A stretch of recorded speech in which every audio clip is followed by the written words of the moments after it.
Ladies and gentlemen, welcome back to another video. So today we're going to be taking a look at the best starter settings for Fortnite on console. If you guys enjoyed today's video, be sure to drop a like down below and hit that subscribe button if you are new.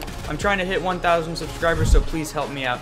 So guys, without any further ado, let's jump straight into the video. So starting out with the very first tab in the video settings, you're going to want your brightness at 100%. I recommend not changing this whatsoever, because if you turn it up, it's just going to like make the image look a little bit weird, and turning it down, it'll be hard to see certain things. So 100% is probably the best setting here.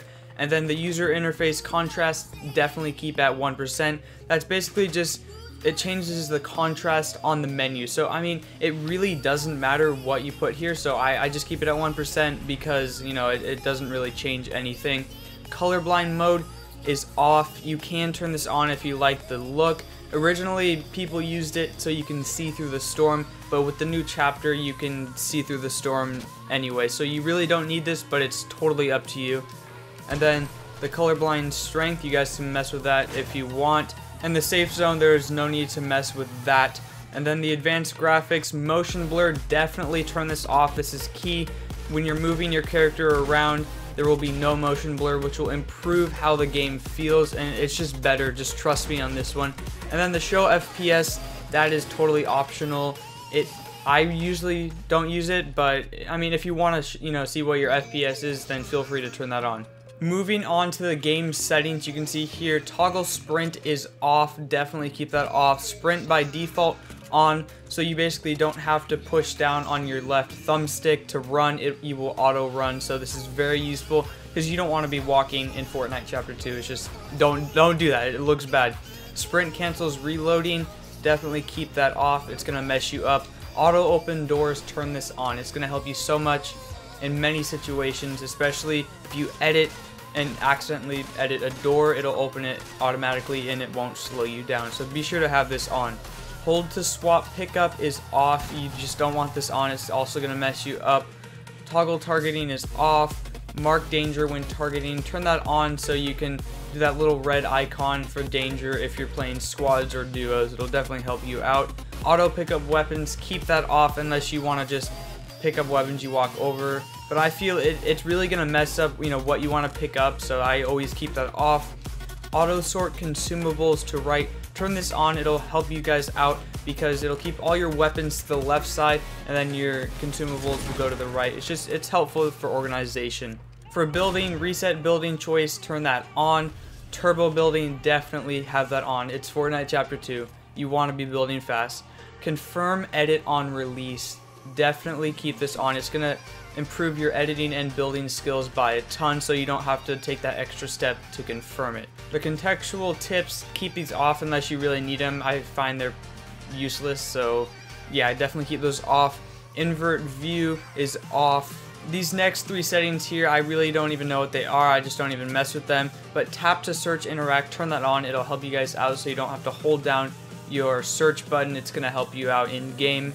And then replays, if you're not someone who cares about replays, but I myself as a content creator, I need to keep these on to go, for thumbnails and stuff. But if you turn this off, it will improve the way your game moves and it'll just make it feel a lot better. So yeah, turn this off if you don't really need it. Record large team replays, I have both of these off. I should have the creative mode replays on though, if I ever do death runs, which I do. So moving on to the HUD options, the HUD scale I would keep at 100%. Definitely do not go smaller than 75 because you don't want to not be able to see it. And I wouldn't go over 100% because 100% it's a pretty good size, so that's why I keep it at. The spectator count I have on. All this stuff is on except for the net debug stats. I'm not even sure what that is, but it's auto off, so yeah, keep that off. Quest progress, definitely turn that off. And then the reticle ammo indicator. This is a new thing that was added not too long ago. It shows that little ammo strip right next to the crosshair of your gun. This is totally a personal preference here. I keep it on. I find it a little bit useful when I'm in a battle and I don't have to look down at my ammo. So yeah, definitely just a personal preference there. Alright, moving on to the controller options. This is where things really change. So controller auto run, keep that off because in the previous settings you had sprint by default on, so it really doesn't change. and then build immediately, builder pro, turn that off.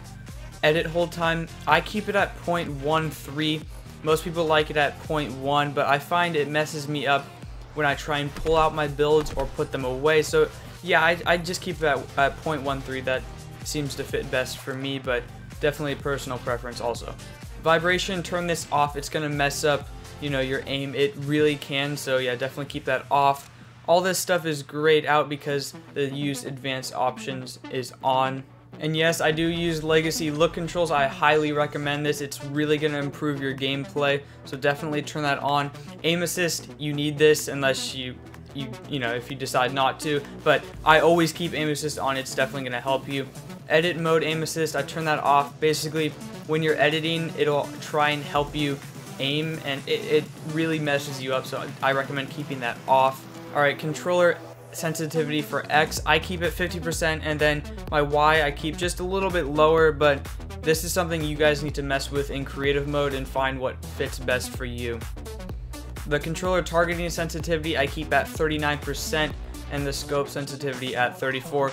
Again, test these out in creative so it fits you best. The controller building sensitivity I usually keep around 2 times, or I have it at 2.1 right now, it really doesn't matter, but I recommend keeping this a lot higher than your normal sensitivity.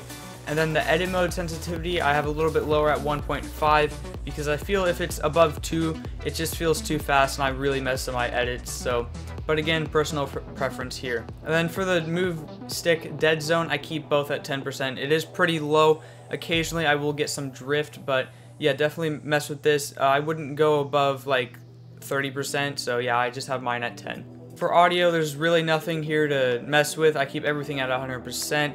Do not use 3D headphones unless you have advanced headphones, because with mine it does not sound good. It sounds absolutely terrible. Subtitles, keep those off. Visual sound effects, I don't even know what some of this stuff is, but I never mess with any of these settings, but it's totally up to you guys. Alright, so here are my controls you can see on screen right here. If you want to pause the video, feel free, and again, these things you can totally change with what works best for you. And then here's my build controls, pretty standard except for the edit, but yeah, everything seems to work pretty good for me at the moment. Hopped on one game, got a dub after these brand new settings, so yeah, I think they're gonna work out for you guys, and I hope they do. So guys, that is gonna do it for today's video. If you did enjoy, again, be sure to drop a like down below, and please hit that subscribe button to help me out.